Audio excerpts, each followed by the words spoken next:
Pemudik nangis terkulai dapat kabar ibu meninggal saat antre naik kapal.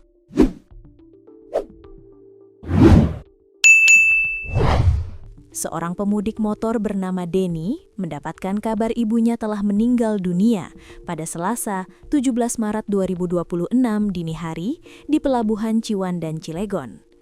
Niatnya, Denny pulang kampung di wilayah Mesuji, Lampung untuk merayakan Hari Raya Idul Fitri bersama sanak saudara dan orang tua tercintanya.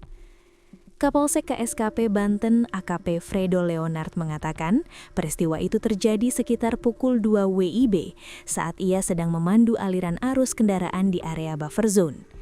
Saat itu, ia melihat seorang pengendara motor jenis Honda ADV tidak bergerak masuk ke dalam kapal untuk diseberangkan ke Sumatera.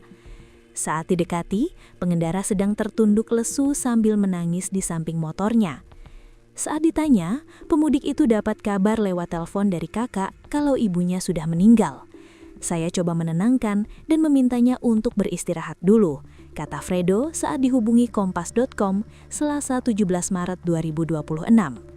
Saat beristirahat, Denny menghubungi istrinya melalui video call dan memperlihatkan kondisi jenazah ibunya. Tangis pun semakin pecah saat melihat ibunya sudah berpulang. Denny udah janji mau pulang, ibu tungguin Denny sudah di pelabuhan, ucap Fredo menirukan percakapan Denny. Melihat pemudik itu terpukul, Fredo pun meminta keponakan yang diboncengnya bergantian untuk mengendarai motor hingga rumah, sebab jika tetap melanjutkan perjalanan dapat membahayakan. Kita juga sudah menawarkan untuk mengantarkan pemudik itu sampai tujuan, tapi yang bersangkutan bersikukuh melanjutkan perjalanan, ujar dia. Akhirnya, Denny dipandu oleh petugas masuk ke dalam kapal, lalu melanjutkan perjalanan yang seharusnya membahagiakan menjadi duka.